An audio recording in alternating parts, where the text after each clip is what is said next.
प्यारे बच्चों, इस वीडियो में ह्यूमन सर्कुलेटरी सिस्टम ऐसा याद करा दूंगा कि फिर कभी नहीं भूलोगे। चलो फिर स्टार्ट करते हैं। ह्यूमन सर्कुलेटरी सिस्टम में 4 ऑर्गन्स इन्वॉल्व होते हैं: heart, arteries, veins and capillaries. ये चारों मिलकर ब्लड को हमारी बॉडी में सर्कुलेट करते हैं। सबसे पहले हार्ट को समझते हैं। हार्ट 4 चैम्बर्स में डिवाइडेड होता है। ऊपर वाले 2 चैम्बर्स को एट्रिया कहते हैं और नीचे वाले 2 चैम्बर्स को वेंट्रिकल्स कहते हैं। हार्ट की राइट साइड वाले एट्रिया को राइट एट्रियम कहते हैं और वेंट्रिकल को राइट वेंट्रिकल कहते हैं।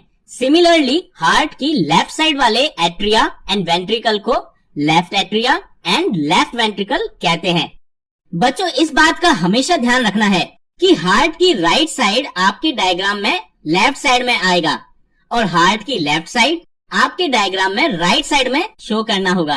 ब्लड सर्कुलेशन का सबसे इम्पोर्टेंट पर्पस है बॉडी टिश्यूज तक ऑक्सीजन एंड न्यूट्रिएंट्स को पहुंचाना। ऑक्सीजन लंग्स में फिल्टर होकर ब्लड में मिक्स होती है और न्यूट्रिएंट्स स्मॉल इंटेस्टाइन से ब्लड स्ट्रीम में मिक्स होते हैं।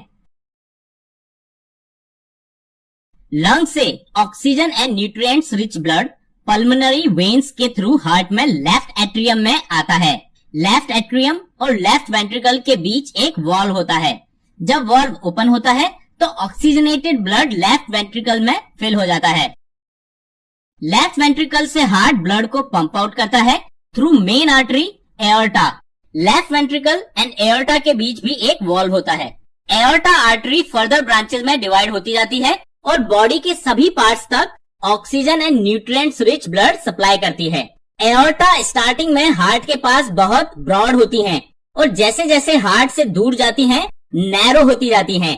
क्लोज टू बॉडी टिश्यू ये आर्टरीज कैपिलरीज के नेटवर्क से कनेक्ट हो जाती हैं जो बहुत थिन होती हैं, जस्ट 1 सेल थिक वेसल्स।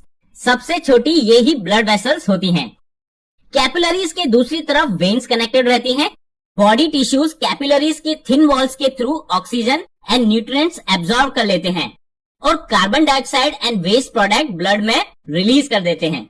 ये ब्लड जिससे ऑक्सीजन एंड न्यूट्रिएंट्स ले ली गई है और CO2 एंड वेस्ट मिक्स हो गया है, इसे डीऑक्सीजनेटेड ब्लड बोलते हैं, जो अब कैपिलरीज से वेन्स में चला जाता है। Veins thin walled blood cell होते हैं जो इस डीऑक्सीजनेटेड ब्लड को हार्ट तक लेकर जाते हैं। ये डीऑक्सीजनेटेड ब्लड हार्ट में राइट एट्रियम में एंटर करता है थ्रू मेन वेन, जिसे वेना केवा कहते हैं। एंटर करने से पहले ये डीऑक्सीजनेटेड ब्लड लिवर से न्यूट्रिएंट्स एब्जॉर्ब करता हुआ आता है। Right atrium and right ventricle के बीच एक वॉल्व होती है। राइट एट्रियम में आया ब्लड राइट वेंट्रिकल में फिल हो जाता है। Right ventricle and pulmonary artery के बीच भी एक वॉल्व होता है। यहाँ से हार्ट इस ब्लड को पंप आउट कर देता है लंग्स में through pulmonary artery to again get the oxygen and release the carbon dioxide CO2।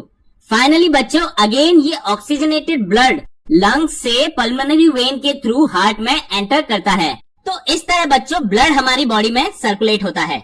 हमारे इस सर्कुलेटरी सिस्टम को डबल सर्कुलेशन सिस्टम बोला जाता है। ऊपर वाला सर्कुलेशन जिसमें ब्लड हार्ट से लंग्स में जाता है और लंग्स से हार्ट में वापस आता है, उसे पल्मोनरी सर्कुलेशन कहते हैं। और नीचे वाला सर्कुलेशन जिसमें ब्लड हार्ट से पूरी बॉडी में जाता है और पूरी बॉडी से हार्ट में वापस आ जाता है, उसे सिस्टेमिक सर्कुलेशन कहते हैं। तो इस तरह हर ब्लड सर्कुलेशन साइकिल में बच्चों ब्लड 2 बार हार्ट के थ्रू जाता है। अब कुछ इंपॉर्टेंट बातें मैं आपको बताता हूँ जो आपको याद रखनी है। सबसे पहली, आर्टरीज की वॉल थिक एंड इलास्टिक होती हैं क्योंकि ये हार्ट से निकला हाई प्रेशर वाला ब्लड सभी बॉडी ऑर्गन्स तक पहुंचाता है। वहीं वेन्स की वॉल्स थिन होती हैं क्योंकि वेन्स में ब्लड हाई प्रेशर में नहीं होता। वेन्स में इनफैक्ट वॉल्स होती हैं टू एंश्योर कि ब्लड एक ही डायरेक्शन में फ्लो करे। वेन्स ब्लड को सभी बॉडी ऑर्गन से हार्ट तक लेकर आती है। बच्चों, इस तरह हमने आज इस वीडियो में समझा कि हमारा सर्कुलेटरी सिस्टम कैसे काम करता है एंड आई होप अब आप इसके इम्पोर्टेंट बातों को भूलेंगे नहीं। ऐसे और भी वीडियोस हम आपके लिए लाते रहेंगे, इसीलिए हमारे चैनल को सब्सक्राइब जरूर कर लें और बेल आइकन दबाना ना भूलें। थैंक यू बच्चों फॉर वॉचिंग दिस वीडियो।